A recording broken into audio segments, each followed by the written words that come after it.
Welcome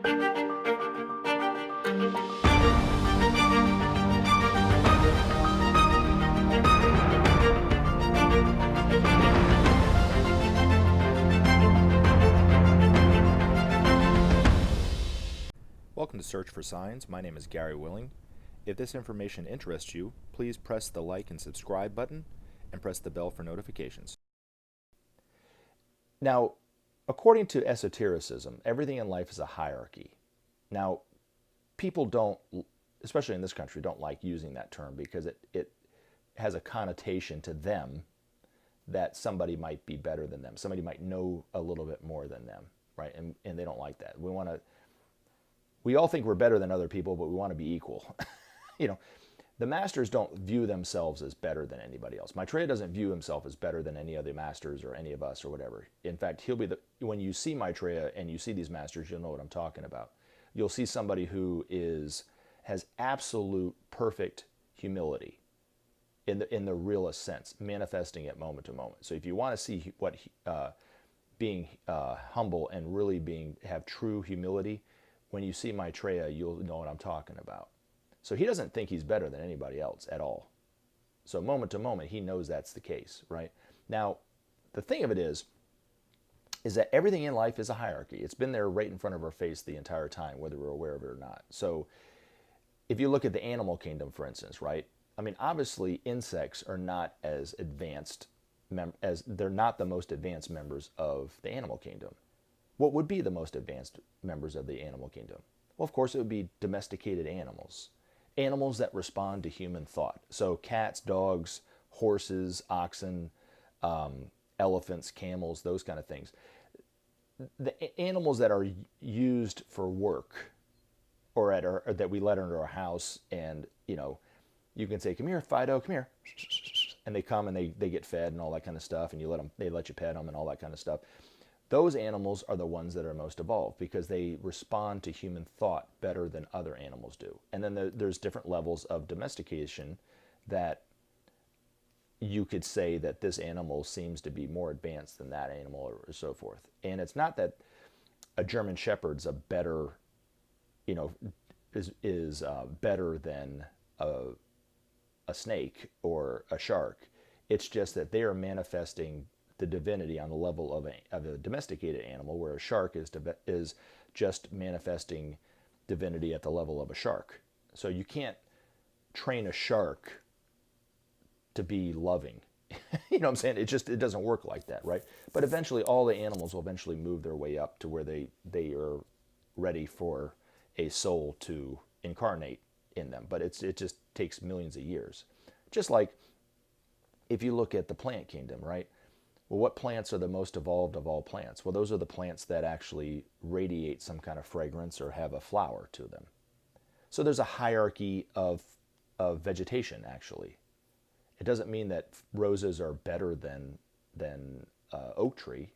It just means that they are more evolved and are manifesting the divinity at that level more than poison ivy. Something, I don't know. I don't know much about plants in that regard, right? Same thing with the mineral kingdom, right? What's the most advanced members of the mineral kingdom? Well, those are the minerals that are radioactive, are the most advanced of all minerals. A lot of New Age people would think it was crystals, but it's not crystals. It's actually elements like plutonium and uranium are the most advanced of all minerals. So the funny thing is that within each kingdom, as it starts to transition into another kingdom, it's radiation that is actually some form of radiation, whether it's mineral radiation like a uranium or floral or color radiation. When it comes to humans, it's light.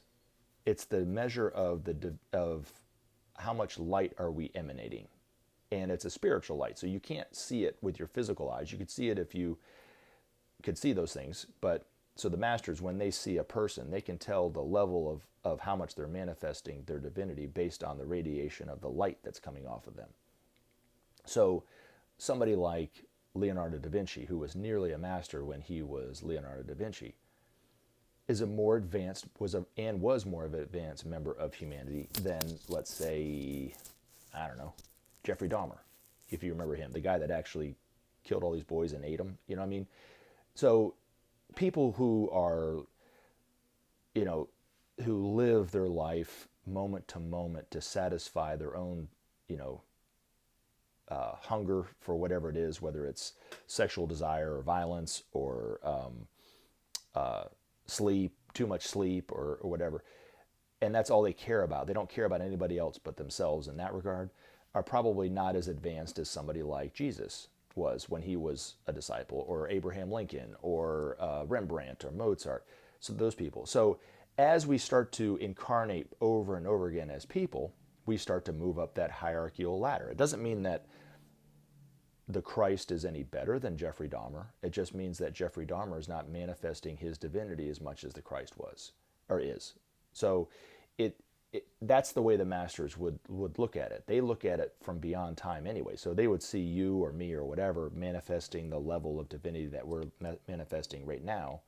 But because to them time is an illusion, they can actually see who and what you'll be as a master and beyond. So it's like they can see all that at one time. So how can they think that they're better than anybody else? They all, you know, they see the potential of who you and I are, really. But these masters manifest that divinity, that soul energy moment to moment, where you and I are only manifesting it partially, depending upon who and what we are and what we're doing. But from the master's point of view, that light starts to kind of emanate when a man or woman starts to become creative and starts to serve. And there are you can kind of see people based on what they're doing and how they're doing and how they're living life and how they're seeing life. It kind of shows you kind of where they could be on the hierarchical ladder, so to speak. But it doesn't mean that anybody's better than anybody else. In fact, the masters will be the first ones to tell you that nobody's better than anybody else. We all share the same divinity. It's just a matter of the measure is how much we manifest it. You see what I'm saying? So the masters, or let me go back. So as somebody's becoming a master, it takes lifetimes and lifetimes and lifetimes and lifetimes. Now Maitreya, the interesting thing for Maitreya is he actually became a master faster than anybody else in our human evolution. And he did it because he didn't waste a single lifetime. So it's a matter whether he was a man or woman or whatever, you know, as he was incarnating as a human being, as just a regular average Joe, he advanced at some level with each lifetime, where most of us, or all of us probably, have wasted at least one or two lifetimes, if not more than that, where we've come into the incarnation and not really done anything. But for whatever reason, Maitreya didn't do that. Now, the other side of it is that every one of these masters, including Maitreya and beyond Maitreya, have all gone and walked the steps that you and I are walking today. So they have all struggled with fear, with anxiety, with anger, with desire, you know, all the things that we are struggling with today, moment to moment, whatever it happens to be, whatever perils that you find your life in, whether it's addiction, whether it's not, they've all done that themselves and had to work their way through it. And Maitreya, when you see Maitreya out and about, he's going to say that these masters are the guarantee that you and I will eventually get it, because that's really all they are. And so the problem that's been over the last, you know, thousands and thousands of years, and the reason why it's been such a slow going for all of us, is we haven't had a lot of really good examples of manifesting divinity. We've had a few, like Jesus, the Buddha, Muhammad, you know, Rama Mithra, you know, even political ones like Abraham Lincoln and stuff like this were manifesting their divinity really well. Artists like Leonardo da Vinci, but those people are few and far between. And before television and the internet, I mean, somebody could have been living in Syria and I had no idea who Jesus was. You know, so they might not have known at the time. They might have been living at the same time, but it's not like everyone in the world knew who Jesus was. You see what I'm saying? So now what's making this different is now we are actually going to see what true divinity is moment to moment in Maitreya, in Master Jesus, in the Master who was Paul, in the Master who was John, and so forth.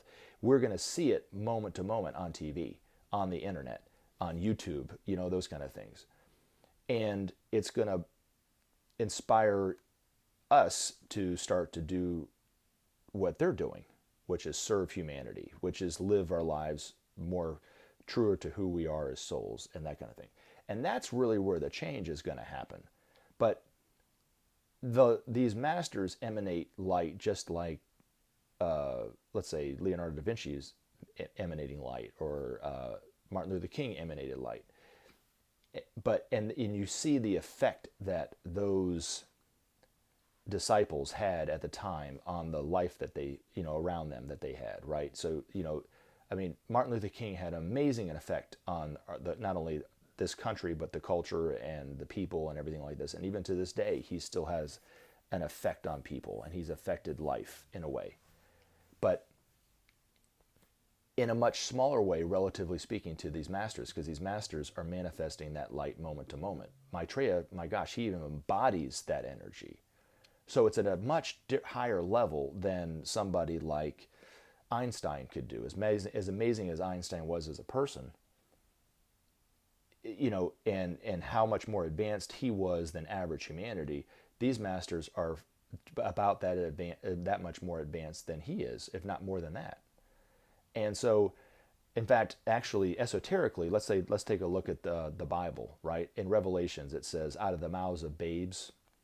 Well, it's not literally babies. It's the esoteric view of it is babes in Christ, those who are just starting to really manifest the Christ principle. Well, those are people at the level of Picasso, who had a tremendous effect and influence on painting and art and so forth. Martin Luther King and how much he had on the civil rights movement and on changes in this country politically and so forth, socially and stuff like this. Let's see, Einstein, who else? John F. Kennedy and so forth. Those, and that's just to name a few. But those individuals from esoterically would be considered babes in Christ. But from our point of view, really advanced members of humanity. But from the master's point of view, just babes, just little babes. So as Benjamin Creme used to always say, if those people are the babes in Christ, what are the big boys doing? How are they affecting life? People like Jesus, people like Leonardo da Vinci were more advanced than somebody like Picasso. So what were they doing? They weren't even babes in Christ. What are the masters doing? What's the master Jesus being able to do now that he couldn't do when he was but a very highly advanced disciple as the master Jesus? And esoterically, if you look at the Bible, Jesus actually was incarnating several times in the Bible. Most people don't aware of it. The first incarnation was when he was Joshua, son of Nun, in the time of Moses. Not nearly at the level of that he was when he was Jesus. And so there were steps, and if you look at it where he was Joshua in the book of Ezra, or when he became, I think it's pronounced Apollonius of Tyana after he was Jesus and so forth. So you could see him manifesting his divinity more and more and more, where he couldn't have done what he did as Jesus when he was Joshua, son of Nun. He couldn't have done what he did. There's no way.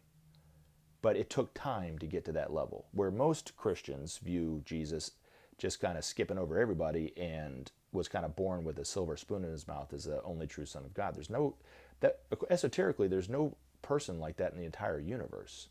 We all have to start out and move our way up and move our way up. Now, does that deny who and what Jesus is? No, not at all. I think it actually exemplifies him, because he had to overcome what all of us had to overcome to become where he's at.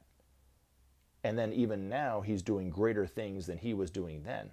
I mean, like I said in the previous video, Jesus, there's a quote in the Bible, greater things than this shall you do yourself, right?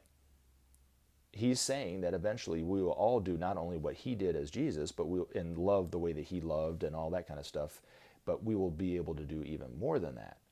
Because that's not Jesus when he was in Palestine is not the end all and be all of who and what we are as people. Who and what you and I are is a soul. Well, that soul has infinite potential.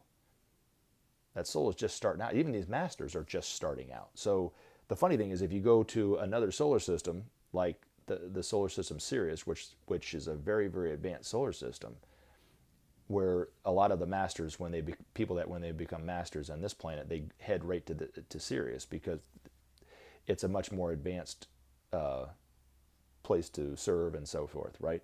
But those masters view people like masters like the Christ, like Maitreya and the Master Jesus, as just mere beginners. So it never ends, you see. But as always, take action. Help SOP save our planet. Thanks for listening, and we look forward to talking to you again in future videos. Have a great day.